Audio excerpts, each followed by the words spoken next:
Kita awali dulu dengan sebuah hadis dari Abu Hurairah radhiyallahu an. Hadis ini diriwayatkan oleh Imam An-Nawawi, disahihkan oleh Syekh Al-Albani, bahkan disebutkan juga oleh Imam Al-Qurtubi dalam tafsirnya tentang ayat pernikahan di surat Ar-Rum ayat 21. Nabi SAW bersabda, khairun nisa, perempuan yang paling baik atau istri yang paling solehah. An-nisa yang dimaksud di sini adalah istri. Khairun nisa, istri yang paling baik itu, istri yang solehah itu adalah ada 3 ciri-cirinya. 1, idza nazarta ilaiha sarratka. Kalau kamu melihat kepadanya, maka dia menyenangkan hatimu. Ini salah satu ciri istri yang solehah. Ini ciri pertama. Konteks hadis ini khusus buat istri. Jadi kita kayak lagi belajar menjadi seorang istri solehah dari siapa? Dari Sayyidah Aisyah radhiyallahu anha. Dari Aisyah yang luar biasa, yang inspiring banget. Yang buat saya itu keren banget. Dan dia tawazun, punya keseimbangan dalam segala hal. Perfect dalam segala urusan. Bukan hanya masalah ahli ibadah, dan kita tahu gimana ahli ibadahnya Aisyah. Bukan hanya dalam masalah jawad, karim, suka menginfakkan hartanya. Tapi kita juga akan membahas sisi lain dari Aisyah yang membuat Aisyah ini kata Nabi seperti garam di dalam satu masakan. Kalau nggak ada garam, gimana pun bumbunya banyak kayak ada yang kurang gitu kan ya. Kalau Khadijah, perempuan yang sempurna. Fatimah, perempuan yang sempurna. Maryam, perempuan yang sempurna. Asiyah istri Fir'aun, perempuan yang sempurna. Terus Aisyah, dia seperti garam di dalam masakan. Kalau nggak ada ini, walaupun dia sedikit saja, kalau nggak ada jadi hambar semuanya. Dan itulah Aisyah radhiyallahu anha. Sehingga ketika kita belajar dari Aisyah, kita belajar unsur garamnya. Kata Nabi, khairun nisa, sebaik-baik perempuan atau sebaik-baik istri itu adalah idza nazarta ilaiha sarratka. Kalau kamu melihat ke arahnya, maka dia menyenangkan hatimu. Itu yang pertama. Yang kedua, idza amartaha ata'atka. Kalau kamu meminta dia sesuatu atau kamu menyuruhnya melakukan sesuatu, maka dia taat kepadamu. Itu ciri yang kedua. Kamu di sini siapa? Suami. Jadi kalau suami meminta sesuatu kepada istrinya, menyuruh sesuatu kepada istrinya, ata'atka, dia taat kepada suaminya. Itulah istri yang solehah. Dan yang ketiga, idza ghibta anha hafizatka fi amwalika wa ahlik. Kalau engkau meninggalkannya, kerja, dinas, kayak gitu-gitu, maka dia akan menjaga kehormatanmu dan hartamu dengan amanah. Menjaga kehormatanmu dan hartamu dengan amanah. Yang ketiga ini saya coba buka sedikit karena ini nggak akan dibahas panjang. Menjaga kehormatan di sini artinya apa, ibu-ibu? Menjaga kehormatan salah satunya adalah tidak membuka aurat keluarga kepada publik. Apa aurat keluarga? Masalah keluarga. Jadi menjaga kehormatan suami artinya kita nggak boleh curhat di sosmed. Itu arti menjaga kehormatan suami.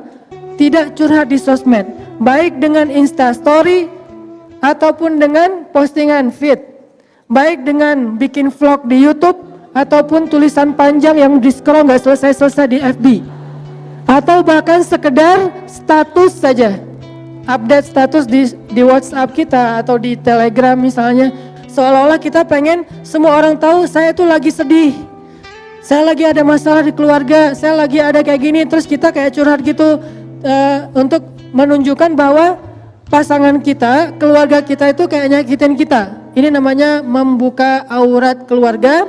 Dan ini artinya kita tidak menjaga kehormatan pasangan kita. Begitu kita membuka di ruang publik, maka Allah udah langsung, kalau bahasa sosmednya Allah langsung unfollow. Allah tuh gak suka banget dengan postingan kayak gituan. Sama kayak kita kalau ada postingan hoax, kalau ada postingan yang terlalu vulgar, kalau ada postingan yang kayaknya gak nyaman gitu kan kita unfollow ya. Allah, malaikat juga gitu. Allah itu nge-follow kita. Mana ayat Allah nge-follow kita? Wa huwa ma'akum aina ma kuntum. maka dia bersama kalian dimanapun kalian berada. La tahzan, innallaha ma'ana. Jangan sedih, jangan khawatir, Allah bersama kita. Ma zannuka bisnain, Allahu salisuhuma, kata Nabi. Kenapa kalian pikir kita cuma berdua? Bukankah Allah yang ketiga? Allah itu ngikutin kita, Allah itu membersamai kita kalau bahasa resminya. Tapi begitu kita posting sesuatu yang sifatnya aurat keluarga di ruang publik, maka Allah langsung unfollow. Bentuk unfollow-nya kalau yang paling ekstrim di surat At-Taubah, bara'atum minallah, Allah angkat tangan, gak mau lagi terlibat. Kalau Allah udah gak terlibat dalam masalah keluarga kita ibu-ibu, maka siapa lagi yang bisa menyelesaikan masalah kita?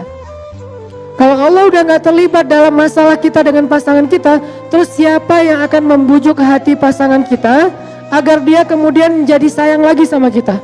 Siapa yang akan membolak-balikan hati dia kalau Allah udah gak terlibat? Memangnya publik bisa membolak-balikan hati manusia? Bahkan hatinya sendiri gak bisa. Karena hati manusia ada di antara jemarinya Allah. Allah lah yang membolak-balikan hati itu. Yuqallib zatal yamin wa zatal shimal, itu Allah yang melakukan. Sehingga kalau Allah udah angkat tangan, udah gak ada lagi yang akan menolong kita dalam masalah keluarga kita. Jadi kita ingin ditolong oleh followers, oleh netizen, oleh publik, atau ingin ditolong oleh Allah Subhanahu wa Ta'ala. Kalau ingin ditolong oleh Allah, maka kalimat terakhir tadi adalah idza ghibta anha hafizatka fi amwalika wa ahlika. Kalau kamu tidak bersama dengan dia, dia menjaga kamu. Salah satu adalah menjaga kehormatan. Nanti ibu-ibu boleh cek di surat curhat di Al-Quran. Apa surat curhat teh? Surat Al-Mujadalah. Kalau Al-Mujadalah curhat. Kalau kita baca Mujadilah berarti perempuan yang lagi curhat. Kalau kita baca Al-Mujadalah berarti curhat itu sendiri. Surat Al-Mujadalah berkisah tentang seorang sahabiat, seorang perempuan yang solehah banget, yang luar biasa, namanya Khawlah bintu Tha'labah. Yang dia itu dizolimi oleh suaminya, disakitin oleh suaminya, bahkan diputusin dengan cara yang kejam banget oleh suaminya. Dalam bahasa fikih dikenal dengan istilah zihar. Zihar itu diputusin dengan cara ngomongnya apa? Kita jadi anak dan ibu aja. Itu lebih kejam daripada dulu ada yang mutusin kita jadi adik kakak aja. Kita temenan aja yuk, kita sahabatan aja yuk. Kamu udah aku anggap kayak sahabat sendiri kok. Kita udah gak gitu-gitu amat lah gitu ya. Teman tapi gitu deh. Nah ini ada yang lebih kejam daripada teman tapi gitu deh. Apa? Kita jadi anak dan ibu. Artinya haram selama-lamanya, seperti ibu haram bagi anaknya, bukan lagi istri. Akhirnya Khawlah ketika dizolimi oleh suaminya, dia curhatnya ke siapa? Curhat kepada Allah, tapi minta fatwa kepada Nabi. Nanti coba baca pembukaan dari surat Al-Mujadalah. Kalau bisa satu halaman, tapi fokus ke ayat pertamanya dulu, bahwa kalimatnya tujadiluka fi zaujiha wa tashtaki ilallah. Dia meminta pendapatmu tentang kata-kata suaminya, tapi dia curhatnya tashtaki, curhat ke Allah. Jadi dia tidak curhat kepada Nabi. Dia hanya meminta nasihat dari Nabi tentang kata-kata suaminya, kira-kira menjatuhkan talak apa tidak. Kalau bahasa sekarang tuh istifta, meminta fatwa kepada ustadz. Ustadz, suami saya bilang gini, kamu buat saya itu seperti ibu, kira-kira itu jatuh talak gak ustadz? Cuman segitu doang. Tapi urusan suami saya itu emang orangnya temperamen, suami saya itu gak bisa jaga lisan, suami saya itu zalim, itu gak disebutkan ke Nabi. Dia menyebutkan itu kepada siapa? Wa tashtaki ilallah. Dia menyebutkan itu kepada Allah saja. Akhirnya apa yang terjadi ibu-ibu? Ketika Khawlah curhatnya kepada Allah, akhirnya Allah yang ngebelain Khawlah, bukan Nabi, bukan sahabat, bukan manusia, bukan siapapun. Bahkan Nabi tidak membela Khawlah awalnya, karena Nabi tidak paham. Sehingga ketika Khawlah nanya kepada Nabi, apa hukumnya kata-kata suami saya ya Rasulullah? Nabi mengatakan itu sudah jatuh talak zihar selama-lamanya wahai Khawlah. Khawlah gak terima, dia kayak ngerasa gak rela gitu berpisah dengan suaminya karena dia sayang sama suaminya. Gimana pun dizolimin, inilah perempuan. Kadang-kadang dia sakit hati, tergores, tapi di balik semua itu cintanya tuh kadang luar biasa ya, lebih daripada laki-laki. Walaupun dia mungkin sedikit gampang tergores, tapi kalau udah sampai ke hal-hal yang sifatnya sakral, dia lebih tahan banting dibandingkan laki-laki. Laki-laki dengan mudahnya mengeluarkan kata talak apa segala macam. Pada akhirnya perempuan yang akhirnya minta kalau bisa ini nggak jatuh talak. Sehingga ketika Nabi bilang itu sudah jatuh talak, Khawlah kayak ngerasa sedih dan nggak rela gitu. Masa ya Rasul, ya wahai Khawlah, nggak bisa balikan lagi? Nggak bisa wahai Khawlah. Artinya apa? Nabi aja nggak bisa ngebelain Khawlah. Padahal Nabi kurang apa coba? Nggak ada lagi manusia yang lebih baik daripada Rasul. Tapi nggak bisa ngebela Khawlah. Kenapa? Karena manusia. Tapi Khawlah curhatnya kepada Robnya manusia, kepada pemilik hati, kepada yang maha tahu segala sesuatu. Wa tashtaki ilallah ilahi Rabbi ashku bathi wa huzni ilaik. Aku adukan rasa sedih dan kecewaku hanya kepada Engkau. Curhat ke Allah, ya Allah, ashku bathi wa huzni ilaik. Aku adukan kekecewaanku dan kesedihanku hanya kepada Engkau. Aku kecewa ya Allah, aku sedih ya Allah, aku gak terima diginiin ya Allah. Akhirnya Allah yang membela Khawlah dengan menurunkan 1 halaman penuh dari surat Al-Mujadalah. Bentuknya adalah pembelaan kepada Khawlah. Suaminya dimarahin sama Allah di ayat itu, disuruh bertaubat oleh Allah di ayat itu, dikasih beberapa hukuman syariat. Dia harus berpuasa atau memberikan makan kepada fakir miskin dan seterusnya sebagai hukuman terhadap kata-katanya yang mutusin istrinya dengan bahasa kita jadi anak dan ibu aja. Ini artinya apa? Kalau kita menjaga Allah, Allah jaga kita. Bentuk menjaga Allah dalam urusan rumah tangga, jaga kehormatan rumah tangga kita yang Allah perintahkan. Hafizatka fi amwalika wa ahlika. Nanti Allah yang akan menjaga hati kita, menjaga perasaan kita, menjaga rumah tangga kita. Allah yang akan terlibat. Ini poin yang ketiga ya. Inilah 3 ciri istri solehah yang disampaikan oleh Nabi dalam hadis riwayat An-Nasai. 1, idza nazarta ilaiha sarratka. Kedua, idza amartaha ata'atka. Ketiga, idza ghibta anha hafizatka fi amwalika wa ahlika. Yang akan kita bahas yang pertama karena hubungannya dengan dandan. Idza nazarta ilaiha sarratka. Kalau kamu ngelihat ke dia, maka dia menyenangkan hatimu. Kalau bahasa saya, kalau diliatin tuh nyenengin. Ini cewek luar biasa nih, ngelihat dianya aja betah. Seorang istri yang soleha buat suaminya itu betah melihat ke arah dia. Kenapa? Itulah salah satu cara agama menjaga pandangan laki-laki adalah dengan menyuruhnya menikah. Dan salah satu syarat menikahi seorang perempuan itu kata Nabi apa? Tunkahul mar'ah li arba'ah. Perempuan itu dinikahi karena 4 alasan. 1, li jamaliha, untuk kecantikannya. Cantik relatif. Ada yang pengen misalnya yang kurus, ada yang pengen dia nggak kurus-kurus amat, karena kalau terlalu kurus dia kayak nggak apaan sih gitu-gitu amat. Dia pengennya yang biasa-biasa aja misalnya. Kan itu relatif ya. Karena relatif, Nabi nggak mengatakan spek jamal itu apa, spek dari cantik itu apa, enggak, hanya disebutkan karena kecantikannya. Tetap yang disebut di awal itu di jamal. Kenapa? Hubungannya dengan hadis An-Nasai, supaya laki-laki itu bisa menundukkan pandangan. Dia nggak perlu ngelihat cewek lain di mall, nggak perlu ngelihat cewek lain di Instagram, nggak perlu ngelihat cewek lain di YouTube atau di TV, karena melihat istrinya aja udah nyenengin. Jadi ketika Allah Subhanahu Wa Taala menyuruh seorang laki-laki untuk ghaddul basar, menundukkan pandangan, itu bukan ngelihat ke bawah, menjaga pandangan. Dan Islam, ini salah satu karakteristik Islam nih ibu-ibu. Islam itu nggak pernah ngelarang sesuatu tanpa ngasih solusi, itu nggak pernah. Nggak pernah. Kalau kita paham Islam yang luas. Contoh, Ustadz, pacaran nggak boleh. Boleh, tapi akad dulu baru pacaran. Siapa bilang pacaran nggak boleh? Bukankah ayat pacaran di Al-Quran itu surat Ar-Rum ayat 21? Allah menjadikan di antara kalian, wahai pasangan yang halal, mawaddatan warahmah. Apa arti mawaddah warahmah? Kasih dan sayang. Berkasih sayang bahasa anak main pacaran. Dan itu boleh banget setelah nikah. Dan pacaran setelah nikah jauh lebih seru daripada pacaran sebelum nikah. Gak perlu ngumpet, gak perlu diam-diaman, gak perlu takut ketahuan orang lain, gak perlu harus di tempat-tempat yang tersembunyi, gak perlu takut ada rasa dosa, malah berpahala lah gitu. Ngelihat aja berpahala, memegang tangannya berpahala, berpelukan berpahala, dan seterusnya gak usah diperjelas, berpahala. Gitu juga hal yang lain termasuk menundukkan pandangan. Wahai katakan kepada laki-laki yang beriman agar mereka menundukkan pandangan. Terus solusinya apa Ustaz? Kalau nggak boleh ngelihat yang keren-keren, ciptaan Allah yang indah, lihatlah ciptaan Allah yang ada di rumahmu, yang itu juga nggak kalah indah. Li jamaliha, dipilih karena keindahan sesuai selera. Apa yang engkau lihat dari seorang istrimu?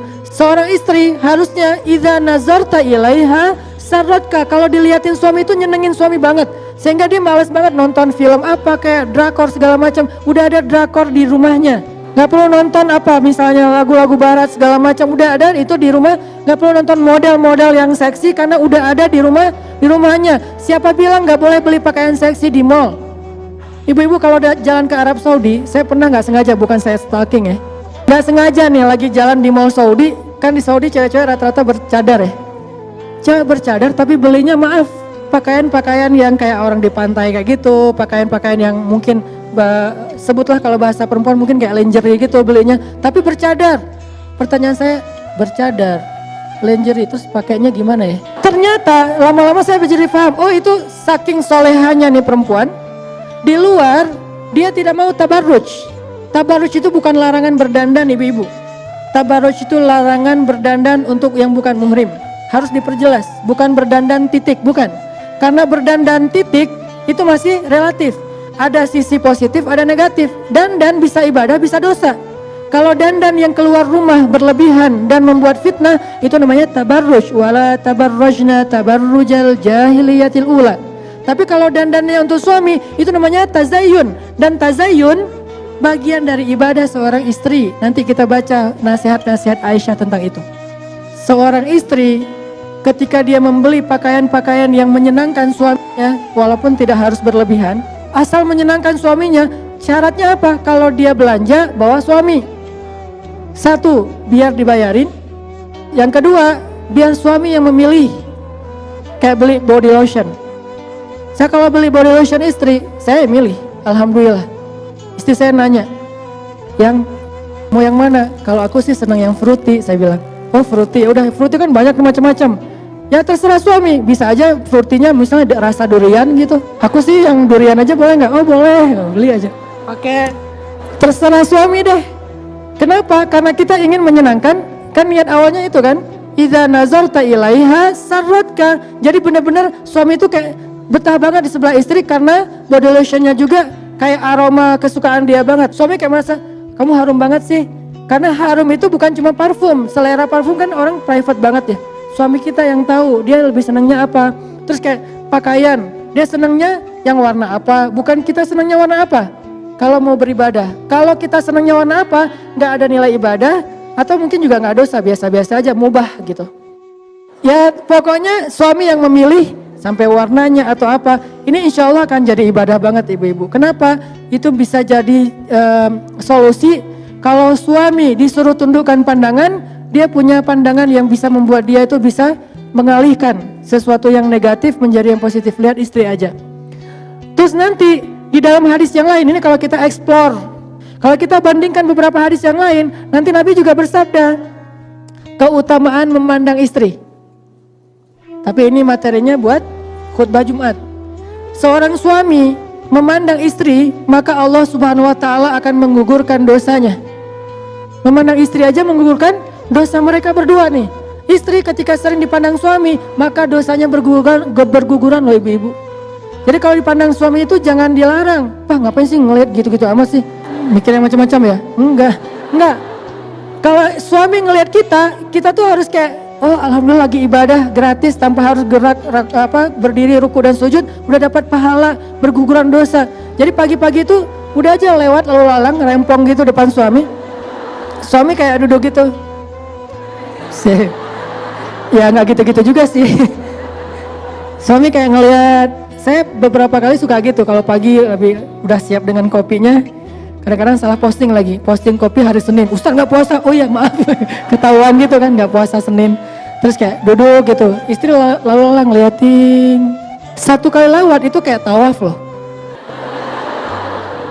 Kebayang nggak kalau sampai berapa puluh kali lewat, itu tuh udah berapa orang tawaf. Ke sana beresin dapur, ke sana lagi ke kamar anak, balik lagi ke kamar mandi, liatin aja. Terus kesimpulannya apa? Nih suami nggak pekaan nih, ngeliat istrinya rempong, dia malah, mah kan bagi-bagi pahala. Mama berpahala dengan cara rempong. Papa berpahala dengan cara ngelihat orang rempong.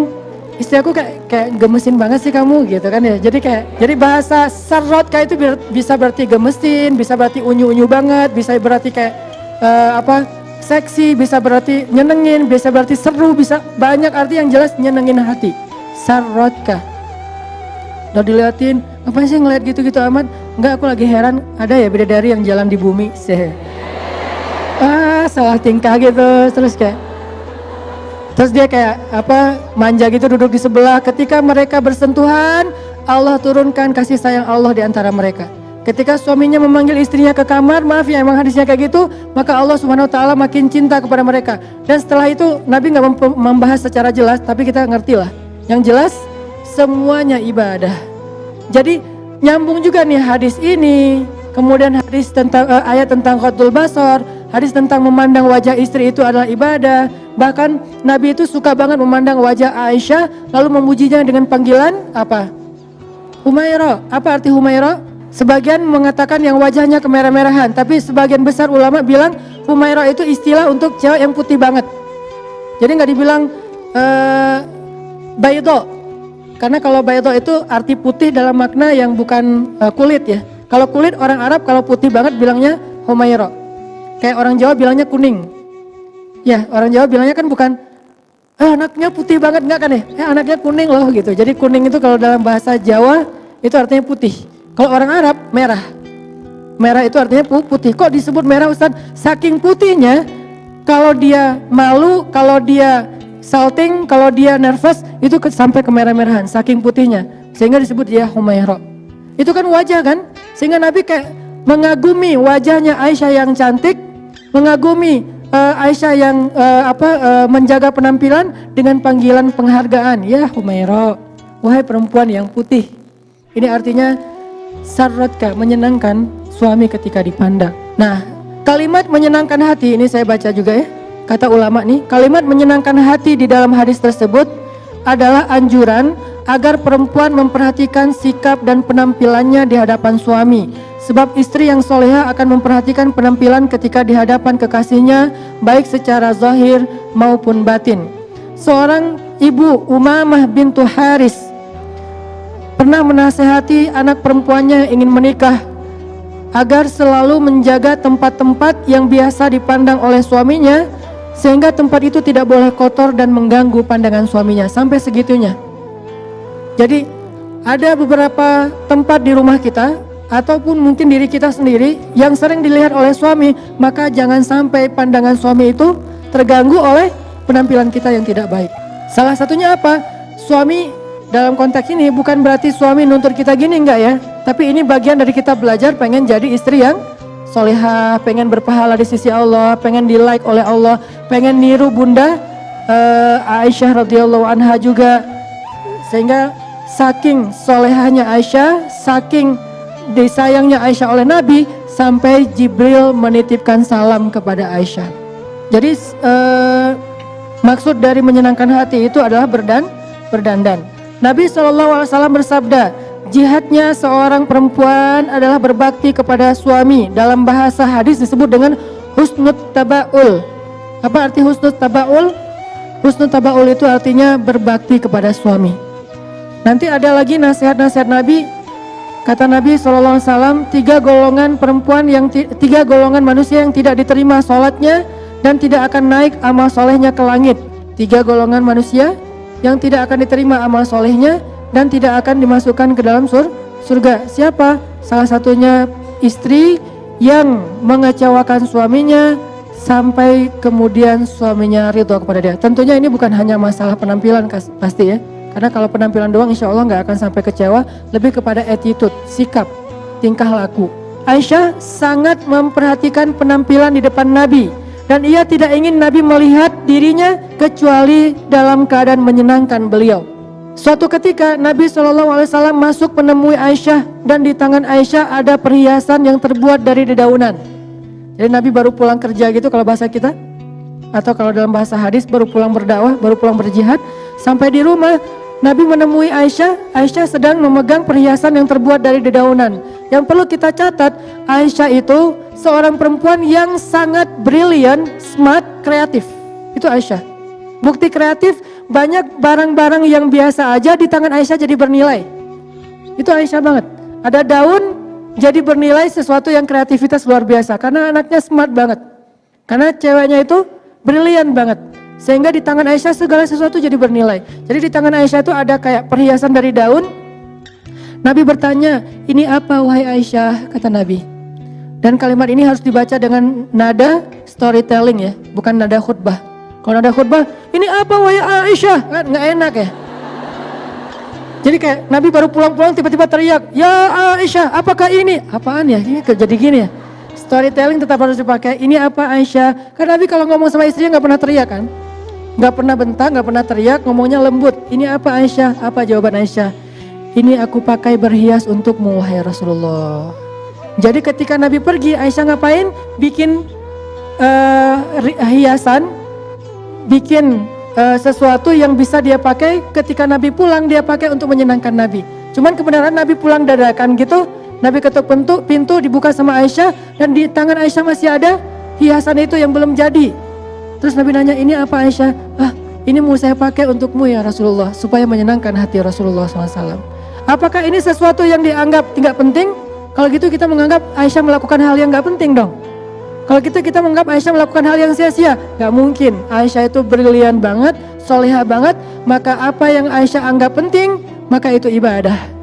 Apa yang Aisyah anggap penting, maka itu amal soleh.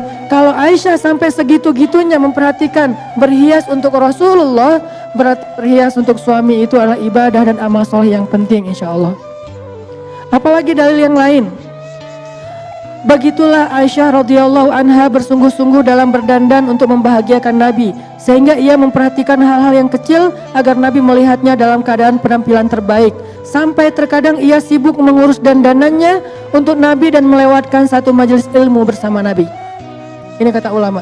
Saking sibuknya Aisyah berdandan untuk Nabi, kadang-kadang Aisyah nggak hadir dalam majelis ilmu bersama Nabi. Coba, seolah-olah kadang-kadang berdandan lebih utama daripada duduk di dalam majelis ilmu. Terkadang, bukan selalu ya. Kenapa nggak ikut talim kemarin? Lagi dandan. Oke. Terus besoknya, kok nggak ikut lagi? Kan dandan. Minggu depan, kok nggak pernah hadir sih? Kita bikin talim udah sering loh. Kan ibadah itu dandan.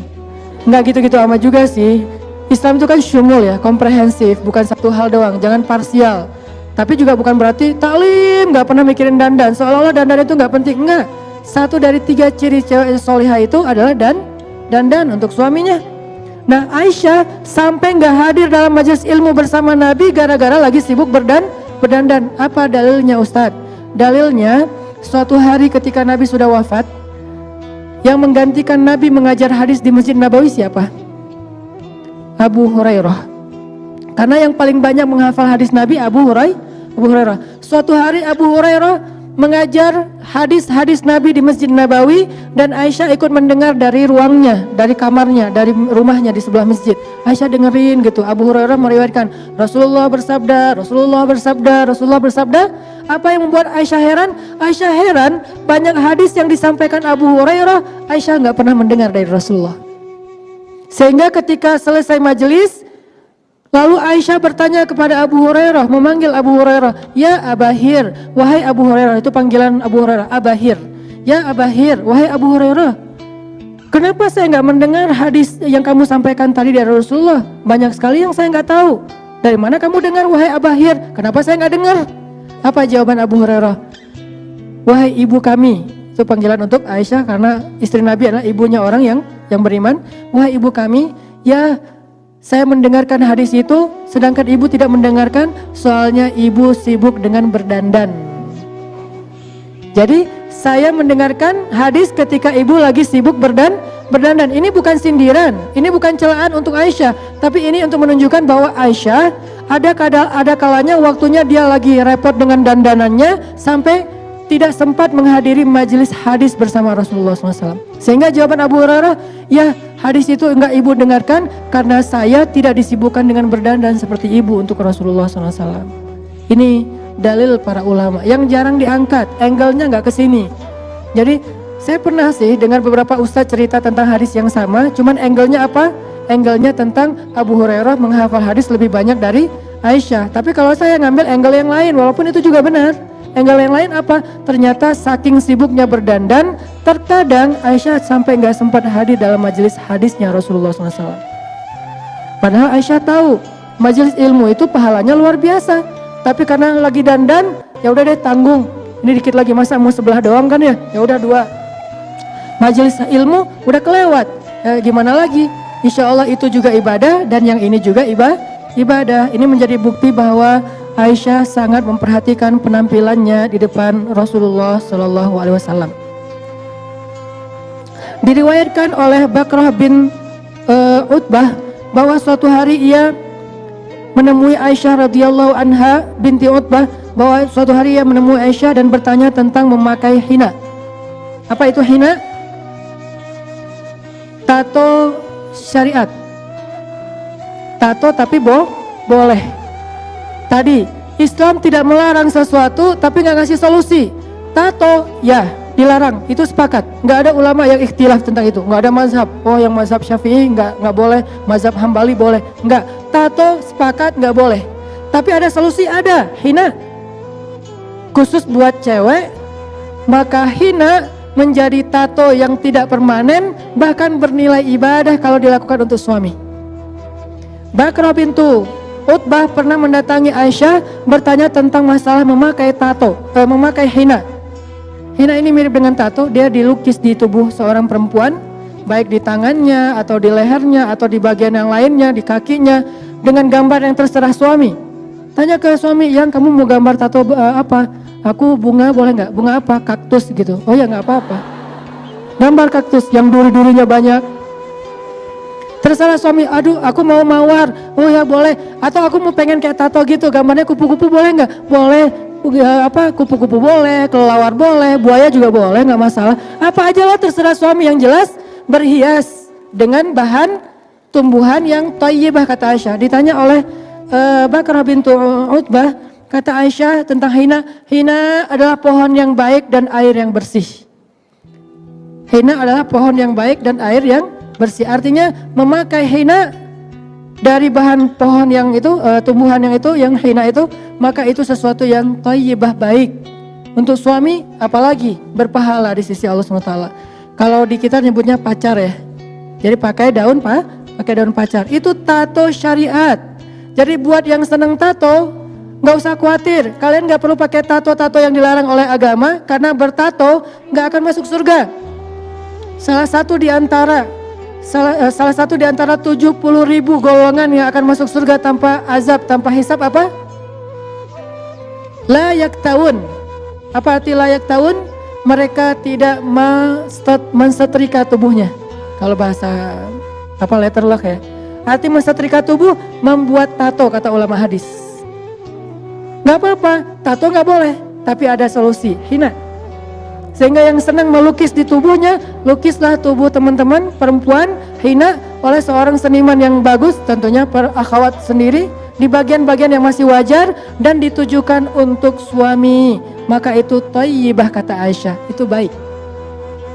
Itu thayyibah, itu baik. Kayak misalnya bikin di tangan di sini atau di bagian tangannya kayak gelang gitu, tapi dalam bentuk lukisan hina, kayak bunga apa gitu, kayak tanggal lahir atau apalah, terserah deh kan, atau ambil aja gambar-gambar di Google gitu kan, image tato buat cewek, kan banyak tuh. Terus nanti aku pengen tato kayak gini karena suami aku senang yang kayak gini, bikin pakai hina yang lebih lebih kreatif, karena nggak harus selalu tato itu gaya-gaya India gitu kan. Kan ada yang seleranya India, dangdut, pop, apa, kan beda-beda kan ya. Kalau yang senangnya dangdut ya udah gaya India aja yang rame di sini misalnya, ya nggak masalah, bajunya juga rame. Tapi ada yang senangnya simpel-simpel aja, tatonya cuma tanda tangan gitu, ya nggak masalah juga. Tanda tangan suaminya, dan tanda tangannya juga simpel, kayak tanda tangan Benyamin.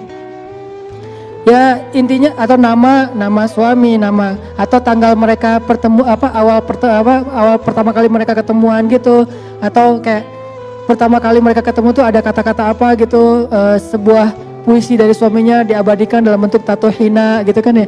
Setelah seminggu hilang, kenapa?